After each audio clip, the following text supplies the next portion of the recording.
Tough times require mature faith, and faith comes by hearing God's word. Today's chapter by chapter summarizes Acts 12. Thanks for joining me. The enemies of Jesus tried to silence his messengers with the sword. James was first, Peter was next on the chopping block. But in Acts chapter 12, an angel orchestrates a jailbreak. Peter, handcuffed to 2 soldiers, is on the verge of execution, but he sleeps like a log. No restless nights for Peter. His life is in the hands of God. Peter snoozes so soundly, the angel has to slap him to wake him up. In fact, once he finds freedom, Peter pinches himself to make sure it's not a dream.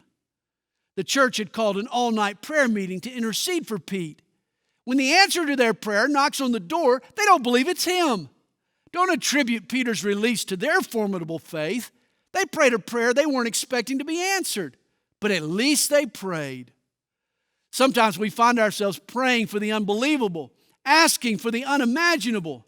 Our faith may be frail, but when we use what little faith we've got, we give God an opportunity to work his miracles.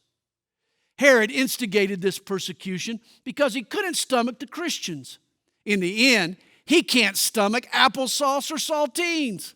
Worms feast on his guts. It was a humiliating way to die, especially for a man who bathed himself in public adulation. Never try on glory that only God deserves to wear. God shares his glory with no one. If you're enjoying chapter by chapter, we hope you'll make a comment below. Thanks for listening.